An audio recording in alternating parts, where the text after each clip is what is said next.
Jadi pangkalnya istighfar, puncaknya la ilaha illallah, ujungnya salawat kepada Rasulullah SAW. Maka siapa yang berzikir tidak dimulai istighfar, dia tidak akan merasakan getaran-getaran zikir. Siapa yang berzikir tidak sampai kepada la ilaha illallah, dia tidak akan merasakan nikmatnya dan lezatnya zikrullah. Siapa yang berzikir tidak ditutup dengan salawat kepada Rasulullah, nanti mau masuk surga tersesat mulu. Di padang mahsyar baru bangunnya udah sesat, bahkan di alam barzakh dia tersesat. Jadi supaya gak tersesat bagaimana? Ya, inilah hakikat zikir Nabi. Beliau beristighfar setiap hari 100 kali. Bedanya beliau gak punya dosa zahir, gak punya dosa batin. Beliau menganggap kurang syukurnya sebagai dosa. Nabi itu sholat sebanyak-banyaknya. Kenapa beliau mengatakan afala an akuna abdan syakura? Kenapa aku tidak boleh menjadi hamba yang bersyukur?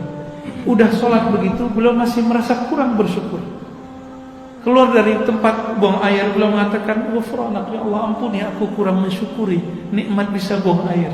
Sakitnya bukan main kalau kita nggak dikasih nikmat buang air kecil.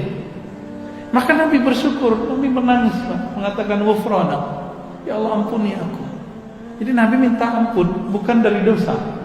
Nabi minta ampun karena kurang syukur. Ini beda istighfar kita dengan istighfar Nabi.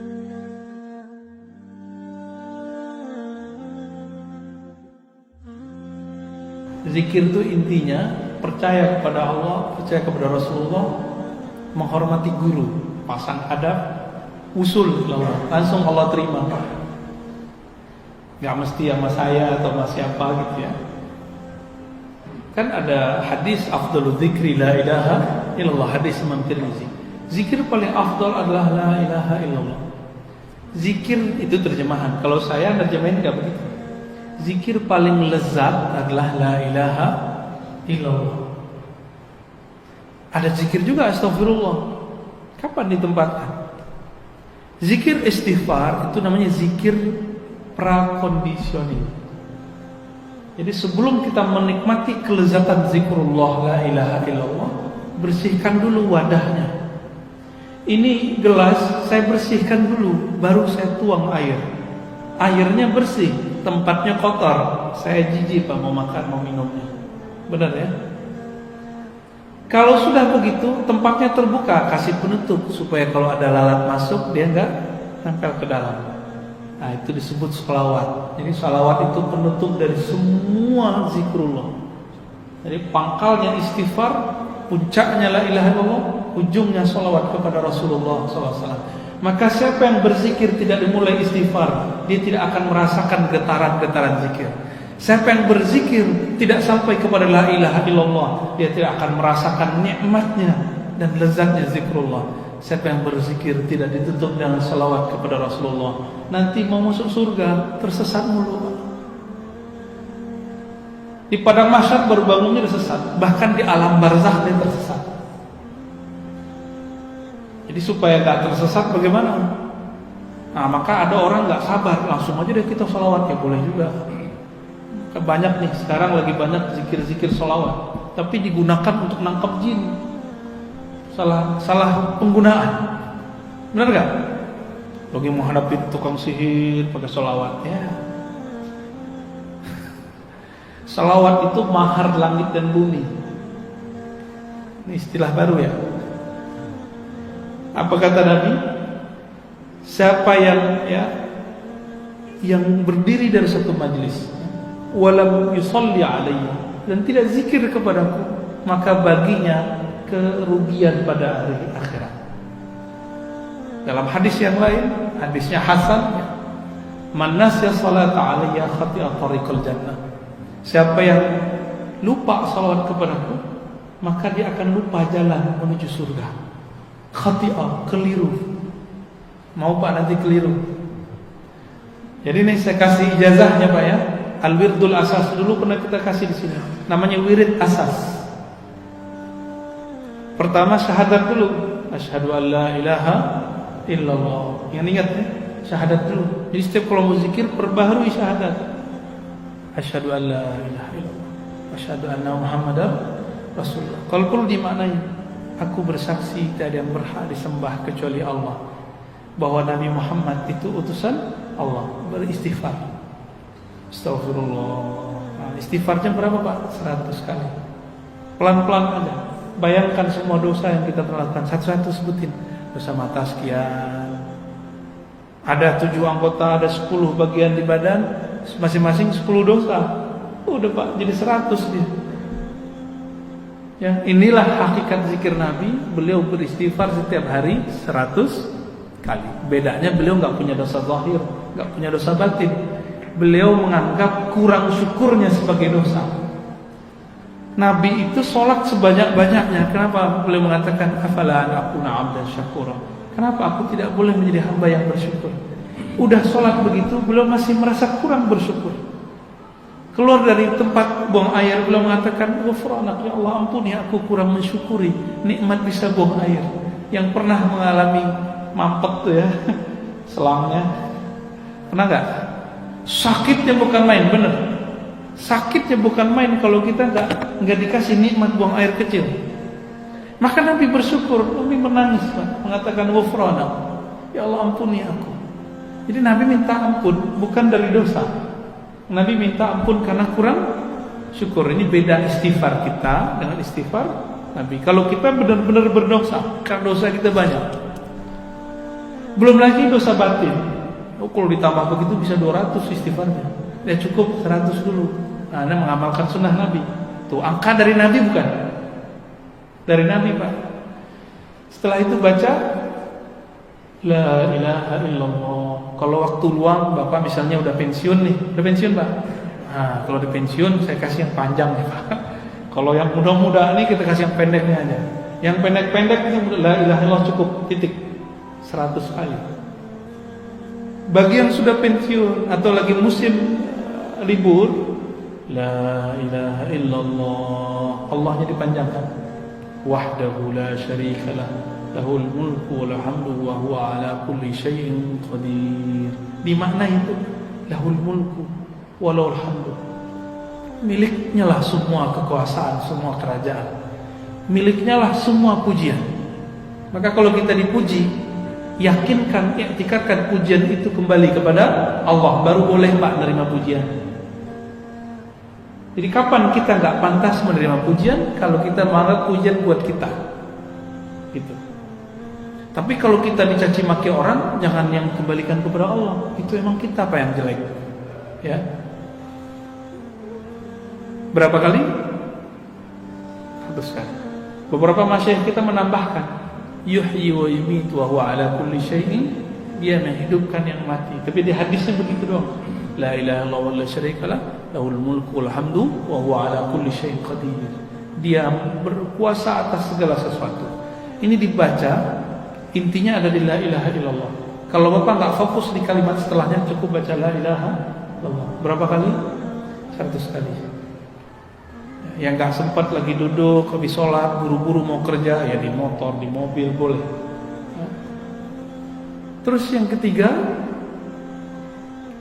karena semua zikir tanpa sholawat tidak sampai kepada Allah, maka wajib sholawat. Jadi sholawat itu bagi saya bukan sunnat. Yang bilang sunnat udah lewat ya. Sholawat itu wajib hukumnya. Kenapa wajib? Bahkan lebih wajib dari sholat. Sholawat itu lebih wajib dari sholat. Kalau nggak ada sholawat, sholawat nggak naik. Kalau nggak ada sholawat, sholat tidak naik. Baru dengar antum ya, sholawat lebih wajib dari sholat. Bid'ah kan? Yang sering dibaca oleh imam, Innallaha wa malaikatahu yusholluna 'alan nabi. Sesungguhnya Allah dan para malaikat bersalawat kepada Nabi. Wahai orang beriman, ya allazina amanu sallu 'alaihi wa sallimu taslima. Wahai orang beriman, kalau engkau percaya kepada Allah, percaya malaikat Allah, bersalawatlah kepadanya dan ucapkan salam rindumu. Allah sholat nggak? Sholat kayak kita nggak Allah? Allah sholat subuh nggak? Allah haji nggak? Allah zakat nggak? Nggak ya? Tapi Allah sholawat. Jika Allah bersolawat, Maka sholawat itu apanya sholat? Sholawat itu adalah kendaraan sholat untuk naik ke hadirat Allah Subhanahu wa ta'ala. Kita nyebut naik bukan berarti Allah bertempat tinggi ya. Nanti ada pembahasan khususnya. Pertemuan di mana?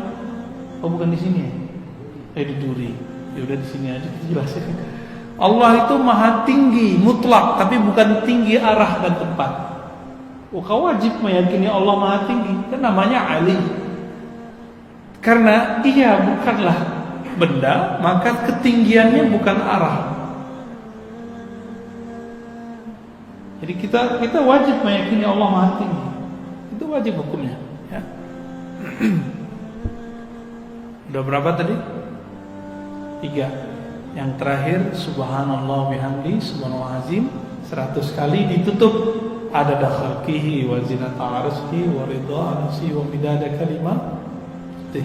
Tapi kalau bapak pensiun 100 kali baca itu Pak. Subhanallah bihamdi subhanallah azim adada khalqihi wa zinata arsyihi wa ridha nafsi wa midada nikmat itu. Itu udah bawa satu kontainer zikir itu di belakang ya. Seberat aras, sebanyak makhluk Allah. Pernah nimbang aras kan? Badan aja lupa nimbang. Apalagi nimbang aras. Subhanallah bihamdi subhanallah azim seberat arasmu ya Allah. Aras itu meliputi langit dan bumi. Langit dan bumi tidak terlihat jika dibandingkan aras Allah. Kita bilang ya Allah, Engkau maha hebat, seberat arasmu. Siapa yang tahu? Hanya Allah. Maka zikir ini namanya zikir bukan zikir. Az-zikru ala zikri, az-zikru fawqa zikri. Zikir tapi di atasnya zikir. Kalau belum sampai ke rasa itu, cukup zikir biasa aja dulu. Jadi kalau belum muncul nih rasa alam semesta berzikir, maka lebih afdal zikir subhanallah bihamdi subhanallah azim tanpa tambahan. Gitu sebenarnya secara ilmu qalbu ya. Kalau ahli hadis mah bawa aja semua. Baik. Ahli hadis ini membawakan bahan, ahli zikir meramunya, meraciknya menjadi thariqah zikir. Ahli hadis bawa riwayat, ahli fikih meramunya menjadi hukum. Gitu Pak ya. Sekarang muncul pemahaman ahli hadis itu sudah punya metode sendiri. Ini kekeliruan besar. Ahli hadis nggak bisa meramu sendiri kecuali dia ahli fikih, kecuali dia ahli zikir. Nggak ada ilmu yang mandiri di dunia. Semua ilmu saling berkaitan dan beririsan. Dalil yang hidup namanya guru yang bersanad. Dalil yang tertulis kitab. Ya. Jadi sebenarnya kalau ada guru kita bersanad itu lebih afdol daripada lembaran-lembaran kertas. Kertas ini kan mati Pak. Kertas-kertas zikir itu. Ada nyawa nggak kertas itu? Nggak ada. Yang ada nyawa si kolbu ulama ini. Karena dia punya nyawa, punya spirit, dia bisa mewariskan spiritnya kepada kita. Kalau buku kan nggak bisa. Masa kirim Fatihahnya ke kertas kan? Tidak kirtos, nggak bisa. Online, bagaimana online?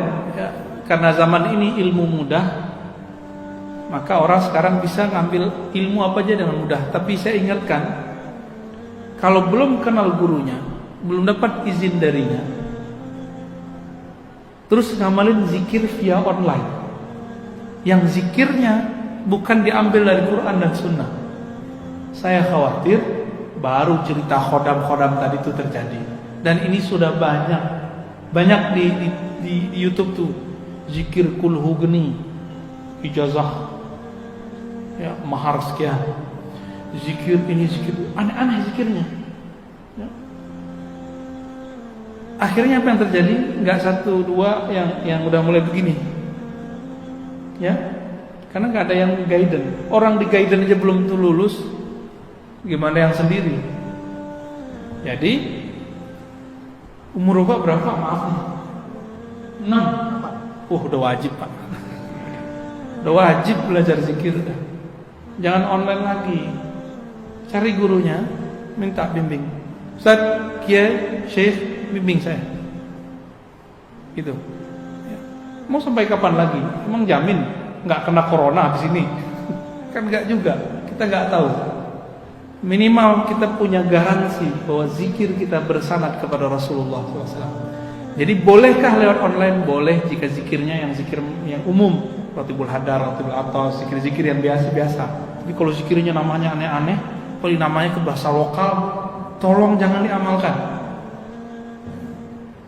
Karena iblis itu Pak, nama aslinya kan Azazil. Itu tadinya ahli zikir.